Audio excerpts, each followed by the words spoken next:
Olá! Seja bem-vindo ao Guia Anônimo CTF, canal que fala sobre segurança da informação e hacking na prática. Eu sou o Poison e hoje eu estou trazendo aqui para o canal uma máquina do TryHackMe, essa máquina ShieldHack. Ela é uma máquina easy e ela tem duas flags.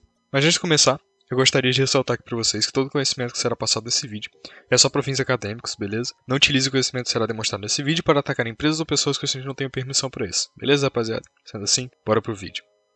Para adiantar, eu já rodei aqui um Nmap, passando esses parâmetros aqui, o "-T4 para poder ele ser mais rápido, o "-Azão para ele rodar o modo agressivo do Nmap, para ele poder me trazer mais informação, o "-PN para ele não enviar pacote CMP para a máquina-alvo, e o "-V de Verbose para poder ele ir exibindo na tela as informações ao decorrer que ele vai achando, né? E aqui é o IP da máquina. Através desses parâmetros, o Nmap ele achou para mim 3 portas.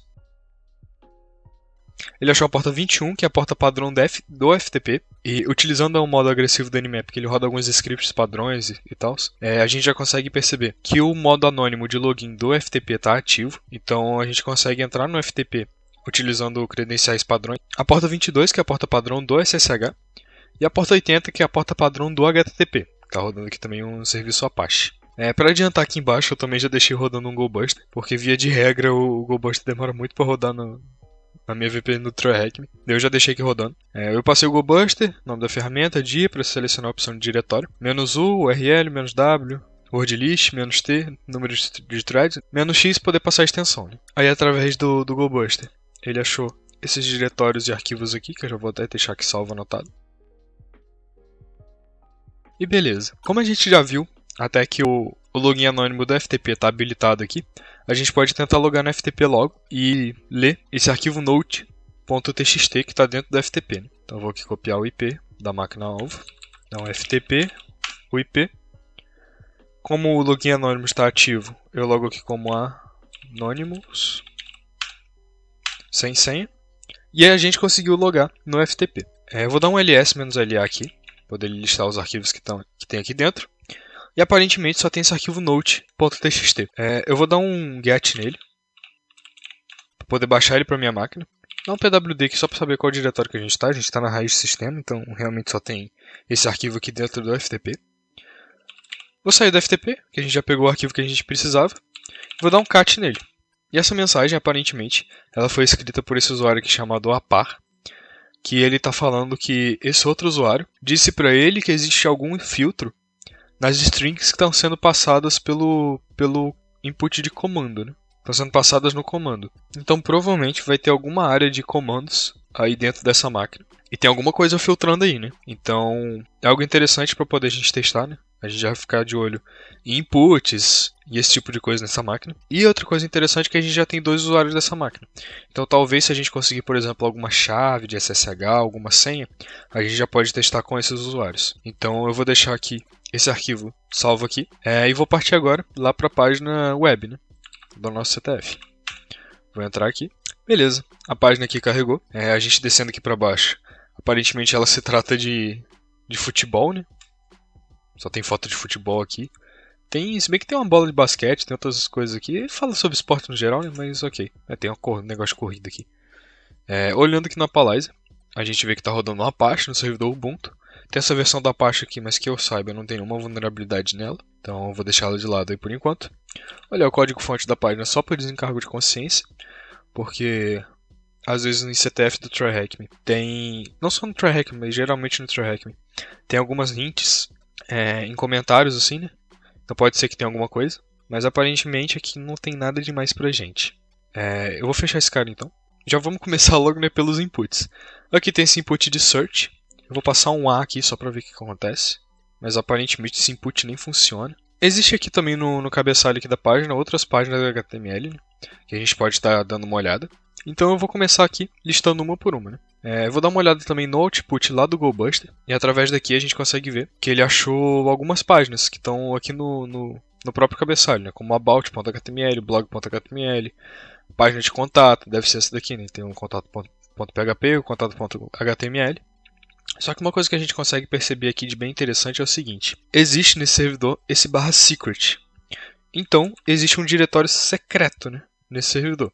Vou tentar acessar ele logo direto aqui, porque ele aparenta ser, né, secreto, então deve ser algo interessante. E acessando aqui, a gente consegue ver um campo aqui de input, escrito command, né, e um botão aqui para poder executar. Então talvez aquela mensagem do FTP, talvez não, então muito provavelmente aquela mensagem que a gente viu no FTP estava se referindo a esse input aqui de comando, né? Vou dar um Ctrl U aqui para poder ver o código-fonte. A gente vê que é só um formulário, mesmo HTML normal. Então beleza, aqui ele está pedindo comandos. Eu vou passar aqui um ID logo direto. E através disso, nós conseguimos ver que nós temos aqui uma web shell, talvez, né? Uma forma de executar comandos remotos nessa máquina, através aqui da página web, né? Então eu dei um ID e ele me retornou o comando ID do usuário www.data, que provavelmente é o usuário que está rodando essa aplicação web. Sabendo disso, o que a gente pode tentar fazer agora é conseguir uma reverse shell nessa máquina, para poder ter uma forma melhor de interagir com o sistema, né? Eu vou dar um ls-la, para poder ver o que tem mais aqui, né, antes de dar a reverse shell. E a gente pode ver que, por exemplo, dando ls-la, ele pergunta se a gente é um hacker, dá um alerta vermelho aqui, e a gente não recebe output nenhum, né? Então, novamente voltando à mensagem da FTP, esse servidor está filtrando alguma coisa, tá? Esse servidor está filtrando um pouquinho as strings.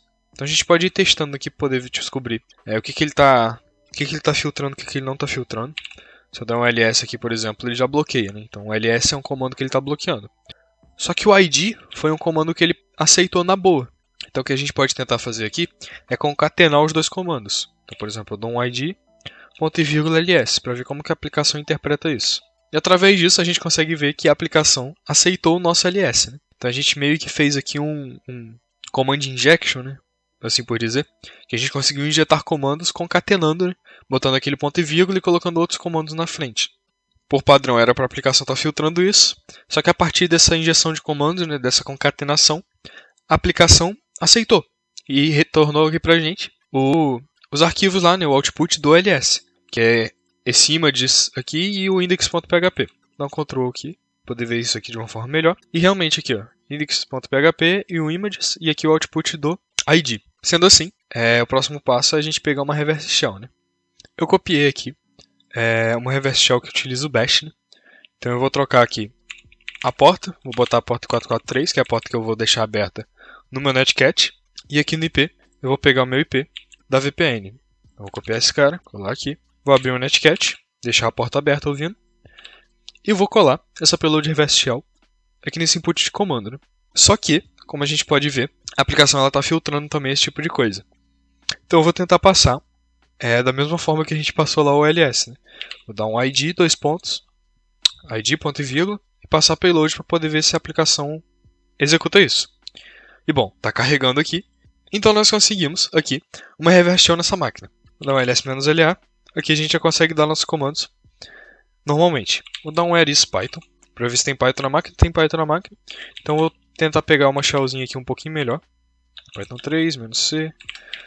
Vou importar a biblioteca chamada pty. Vou usar o módulo spawn dessa biblioteca para poder importar, para poder spawnar /bin/bash. Vou dar um export nessa variável de ambiente chamada term, para dar um xterm, para poder eu conseguir, por exemplo, dar um clear na tela. Dar um Ctrl Z e passar esse comandinho ali para poder pegar uma shell full tty aqui nos SH. Né? Então, por exemplo, se eu dar um Ctrl C que eu já não perco mais minha shell. Beleza. A partir de agora, o que a gente tem que fazer é basicamente enumerar aqui dentro da máquina para poder conseguir escalar nossos privilégios. Né? A gente está com o nosso usuário www.data e nosso objetivo é chegar até o root. Eu vou dar um cat no /etc/pashwd para ver quais usuários existem nessa máquina. E a gente pode ver que existem 1, 2, 3, 4 usuários, né, com root. Talvez a gente tenha que ir de um usuário e passando de um usuário para o outro até chegar no root, ou não, né? Vamos ver como é que a máquina desenrola isso. Como foi esse usuário aqui, o apar, que escreveu aquela mensagem no FTP, eu vou começar enumerando pela home dele logo direto. cd/home. Dá um cd/home aqui, ver quais pastas existem aqui dentro. E a única parte que a gente tem permissão de leitura é justamente essa apar. Então vou dar um cd nela. Ver o que tem aqui dentro, ls-la. A gente tem esse arquivo aí, local.txt, que a gente não consegue ler, né? Só que tirando ele, existe outro arquivo aqui, que é esse .helpline.sh, que a gente tem permissão de leitura e execução nele, né? Então eu vou dar um cat nesse arquivo para ver qual que é o conteúdo. Nós conseguimos ver que é um bash script, que exibe uma mensagem aqui na tela, né? dando boas-vindas ao helpdesk. Ele lê o input do usuário e joga para essa variável person aqui. E aqui na outra linha ele também recebe o input do usuário, salva nessa variável mensagem. Nessa outra linha aqui acontece um negócio interessante. Como isso aqui é um bash script, o que a aplicação está fazendo aqui é basicamente executando essa mensagem e jogando o output de erro dela para o lixo, né, para o /dev/null. E no final ele exibe essa mensagem aqui agradecendo, né, pelo precioso tempo. Então talvez utilizando isso daqui a gente consiga executar comandos com a par, quem sabe. Vou dar um sudo "-l para ver se eu tenho alguma permissão relacionada a isso. E sim, a gente tem justamente essa permissão para executar esse script com o usuário a par. Então provavelmente a gente tem que passar algum comando para essa variável de mensagem aqui, né, para poder a gente pegar o acesso desse usuário a par. Então vou dar um sudo "-u a par, que é o usuário que a gente tem permissão, né, para poder executar esse script, e vou executar ele. Aqui essa primeira parte é onde ele pede o input dessa variável person, aqui eu vou botar qualquer coisa, vou botar poison. Aqui agora ele pede o input dessa mensagem, né, que ele executa ali embaixo. Então, por exemplo, eu vou pegar um /bin /bash. Vou dar um id aqui, por exemplo, para ver o que aconteceu. E através disso a gente consegue ver que a gente pegou aqui nosso primeiro acesso de usuário da máquina, sem ser o www.data, né, que é o apar. Eu fui tentar dar um bash -i para poder tentar melhorar um pouquinho minha shell, só que ela bugou, eu dei um exit nela. Vou pegar aqui o acesso de usuário a par de novo. Beleza, estamos aqui com um acesso novamente ao usuário a par. Eu vou dar um cat nesse local.txt que está aqui já na nossa frente. E através desse local.txt, nós temos aqui na nossa primeira flag de usuário dessa máquina. Então vou deixar essa flag aqui anotada. E beleza, conseguimos nossa primeira flag desse desafio. O que a gente tem que fazer aqui agora é continuar enumerando essa máquina, para poder ver se a gente consegue continuar escalando nossos privilégios, né?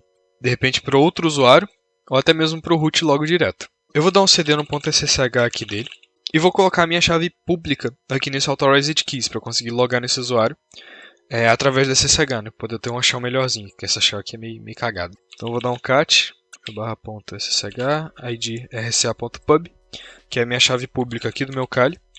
Vou dar um echo nela, ali para dentro desse arquivo authorized keys. E vou dar um ssh desse usuário a par, arroba, e o IP da máquina.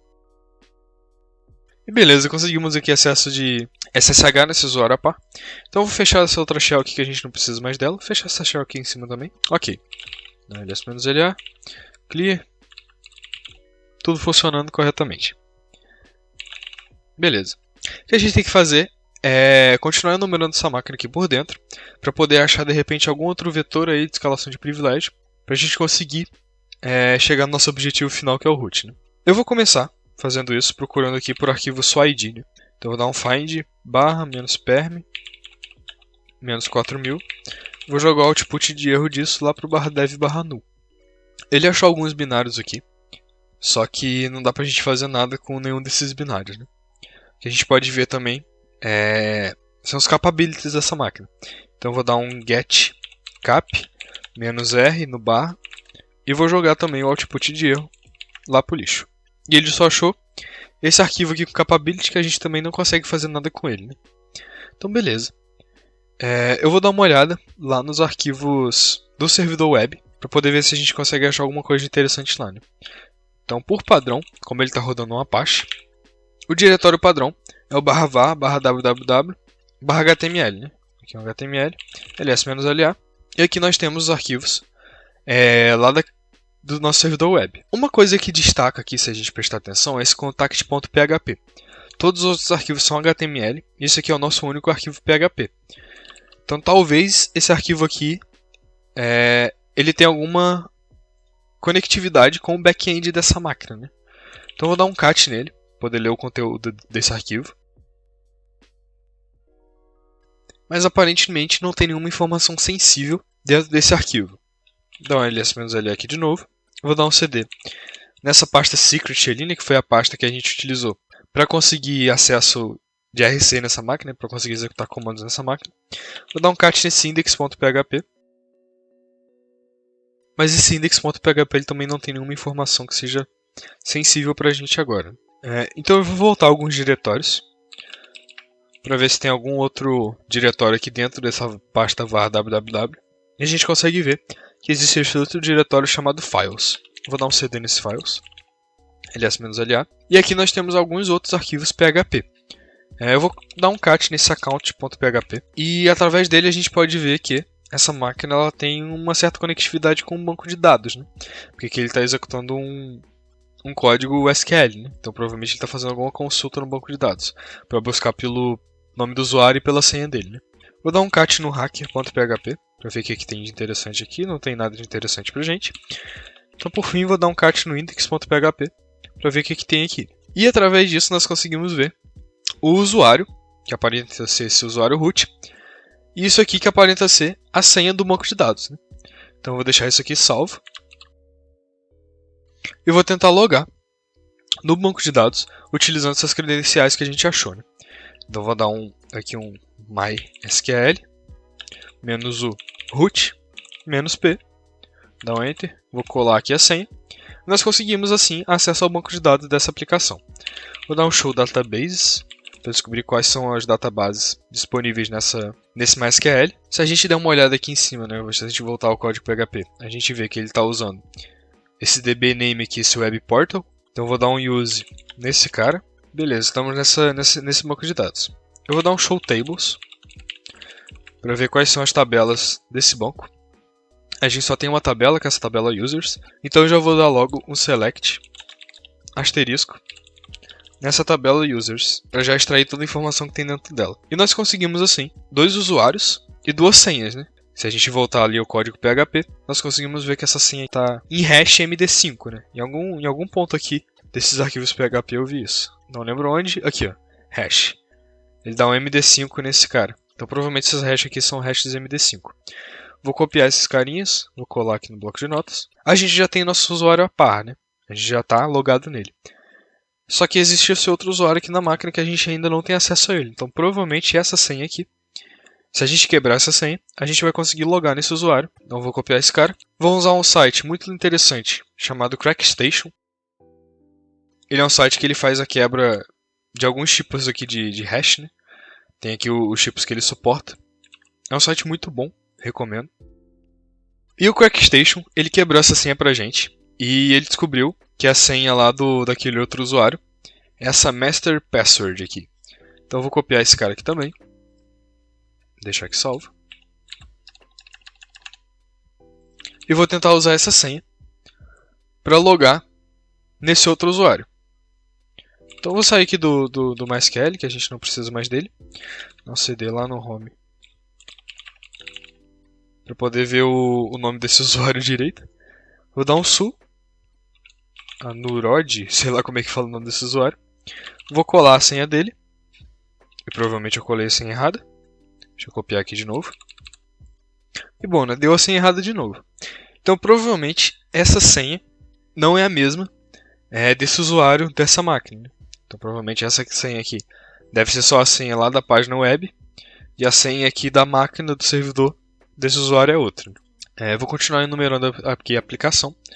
Para ver se a gente encontra mais alguma coisa de interessante. Que a gente pode ver agora. São os processos da máquina. Dá um ps-f aqui para poder ver os processos. Mas dando uma passada de olho aqui bem por cima. Não tem nada de interessante aqui rodando. O que eu vou fazer é olhar quais portas estão abertas nesse servidor. Porque dependendo da porta aberta, pode ser que tenha outro serviço rodando aqui dentro, né? Então vou dar uma olhada. E através desse comando, nós podemos ver que existe essa outra porta aqui, que é essa 9001. Que a princípio, que até então, né, a gente não tinha conhecimento dela. Essa outra porta aqui, a 3306, é a porta padrão do MySQL, que a gente já acessou. Aí tem essa porta 21, que é a porta da FTP que a gente já viu, a 22 SSH, a 80 é a porta web, a 53 é a porta padrão do serviço de DNS. Só que essa porta aqui a gente ainda não deu uma olhada nela. Então, eu vou dar um curl nela, poder ver que se está de repente rodando algum serviço web nela. E a gente recebe aqui como retorno um HTML. Então, aparentemente, tem outro serviço HTTP rodando localmente nessa máquina, nessa porta. E aparentemente essa página inicial aqui é uma página de login, né? Tem um formulário aqui que está me pedindo um input aqui com o username e outro input com a senha, né? Ok. O que a gente pode tentar fazer? é utilizar o próprio SSH para redirecionar essa porta que está local no nosso servidor-alvo para a nossa máquina, para que a gente consiga acessar, por exemplo, essa porta no nosso navegador. Existe um nome para essa técnica, chamada de port forwarding, se eu não me engano. Não sei pronunciar isso direito, mas é isso daqui. Ó. Esse aqui é o nome da técnica, é o redirecionamento de portas. Para caso vocês queiram dar uma estudada a respeito disso, né? Algo bem interessante de se fazer. Então eu vou tentar usar o próprio SSH para isso. Né? Vou abrir uma outra shell aqui no meu PC. Aqui na nossa máquina-alvo. Vou dar um SSH, menos Rzão, o número da porta, 2 pontos. Localhost, a porta. Dá um cali, arroba, e o IP da minha máquina. If config 0. Deu connection refused porque eu esqueci de habilitar o serviço SSH aqui no meu cali. Né? Então eu vou dar um sudo service SSH start para eu habilitar o serviço de SSH no meu cali. Agora sim eu acho que eu consigo redirecionar essa porta. Né? Vou dar um yes para poder ele aceitar minha chave pública. Vou colocar a minha senha. E aparentemente eu consegui fazer esse redirecionamento de portas aqui para minha máquina. Né? Então vou acessar aqui no navegador. Tentar acessar o localhost. 2 pontos e essa porta 9001.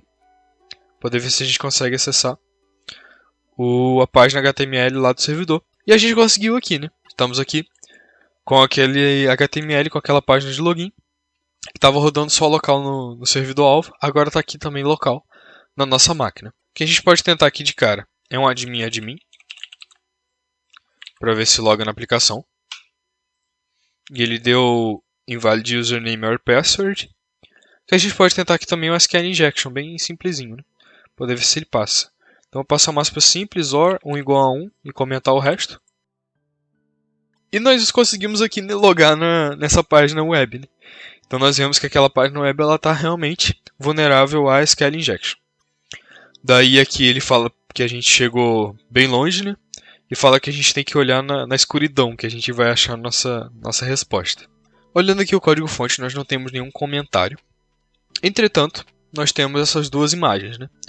Esse GIF que está rodando aqui de fundo, que provavelmente são essas letrinhas... esses númerozinhos azuis aqui, esse 0 e 1 que estão piscando ali atrás.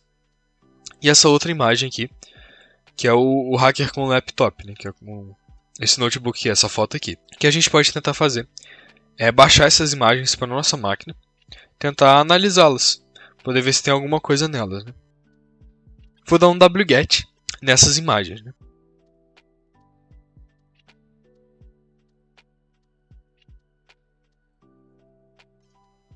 Beleza, baixei as duas imagens aqui para minha máquina. Existe uma técnica chamada de steganografia, que basicamente consiste em você esconder dados, em você esconder arquivos dentro de outros arquivos. Né? Então a gente pode ver se dentro de alguma dessas fotos aqui nós temos alguma coisa escondida. Né? Então para isso eu vou utilizar uma ferramenta chamada StagHide, que é uma ferramenta que trabalha justamente com essa parte de steganografia. Vou passar o parâmetro extract para poder extrair alguma coisa que tenha, né, em algum desses arquivos. -sf. Vou dar um asterisco aqui. E ele não reconhece o asterisco. Ok. Então eu vou passar aqui, por exemplo, esse JPEG aqui. Passar JPEG aqui direto. Vou dar um Enter. Ele me pede uma senha.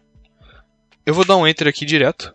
E com a senha vazia, nós conseguimos extrair um backup.zip. Então dentro dessa imagem, tinha um arquivo .zip nela. Se a gente der um ls-le, está aqui o nosso arquivo .zip, que estava escondido dentro dessa imagem. Vou dar um unzip nesse arquivo. Backup.zip. Ele me pede uma senha. Eu não sei que senha é essa. Se eu errar a senha, ele desloga. Eu tentei dar um admin e ele deu senha incorreta. Vou tentar usar essa senha que a gente conseguiu aqui, quebrando esse MD5. Só que aparentemente ele também deu senha incorreta. Né? Então, talvez o que a gente possa fazer aqui é justamente um brute force nesse arquivo .zip para poder tentar descobrir a senha dele. Para isso, eu vou utilizar uma ferramenta chamada fcrackzip. Eu não sei se eu tenho ela baixada no Kali, não tem. Vou baixar aqui ela rapidinho. Beleza. Com essa ferramenta aqui baixada, vou dar um fcrackzip -help para ver quais são os parâmetros dela. E eu vou usar essa ferramenta para poder fazer um ataque de dicionário nesse arquivo zip, né? Então eu vou passar fcrack, esse fcrack zip, menos Dzão maiúsculo, como a gente pode ver aqui é um ataque de dicionário. A gente vai usar um dicionário para isso. Vou usar o parâmetro "-p", para passar o caminho da word list que eu vou usar. Nesse caso eu vou usar a própria Rockio mesmo. Passar o parâmetro "-v" de verbose. E por último, o "-u", e passar o nome do arquivo que a gente quer, o nome do zip que a gente quer atacar, né? Que é o backup.zip. Vou dar um enter. E rapidinho aqui ele já achou, né, a senha, que é essa password aqui. Então eu vou dar um unzip. Não ls-l aqui, só para poder ver se ele já extraiu. Não extraiu ainda. Então eu vou dar um unzip nesse cara. Vou colar essa senha. E a gente conseguiu extrair esse source code.php desse zip, né? Vou dar um cat nesse cara. E olhando aqui, nós percebemos que existe uma senha que está encodada em base 64. Né? Então vou copiar essa senha. Vou dar um echo nessa senha. E vou desencodar esse base 64. Passando aqui um base 64 "-d". E nós conseguimos essa senha aqui, que é I don't know my password. Né? Beleza. Deixar essa senha aqui salva. Com essa senha, eu acho que agora sim a gente consegue. A gente pode tentar logar em algum dos usuários da máquina. Né? Como esse usuário aqui foi o que mais apareceu, né? Esses dois usuários foram os que mais apareceram. Eu já tenho usuário a par. Eu vou tentar logar agora nesse outro usuário aqui. Né? Então eu vou vir aqui, voltar para minha shell lá no servidor, voltar para o meu SSH da shell do servidor. Vou dar um exit para sair aqui desse SSH. Vou dar um sul, passar o nome desse usuário, colar essa senha que a gente encontrou. E nós conseguimos assim escalar privilégios para esse outro usuário. Né? Beleza. Já de cara aqui, eu vou dar um ID para poder ver o que a gente tem nele. E a gente pode ver que a gente está no grupo Docker. Se a gente der uma pesquisada na internet, a gente consegue utilizar desse nosso grupo Docker para conseguir acesso de root nessa máquina. Né? Então eu vou abrir aqui, por exemplo, um site chamado GTFOBeans, que é um site muito interessante. Vou pesquisar aqui pelo Docker. Vou entrar aqui nele. Se a gente der uma lida aqui, existe esse comando aqui, que aparentemente nos dá acesso de root na máquina. Então eu vou copiar ele aqui. Vou colar ele na nossa máquina-alvo. Vou dar um ID. E nós conseguimos assim acesso de root nessa máquina. Né? Então o que nos falta é vir para a pasta padrão, para a pasta home do root. Dar um ls-la. Dar um cat nesse proof.txt. E nós conseguimos assim a nossa última flag desse desafio. E bom, rapaziada, mais uma máquina aqui do Guia Anônima CTF chegou ao fim. Espero muito que vocês tenham gostado desse vídeo. Deixem seu like, se inscrevam aí no canal se vocês ainda não forem inscritos. E deixem nos comentários o feedback, o que vocês acharam dessa máquina. Quais foram as suas dificuldades em fazer essa máquina. E o que eu posso estar melhorando aqui também para poder gravar vídeos melhores para vocês, beleza, rapaziada? Então é isso. Forte abraço, valeu!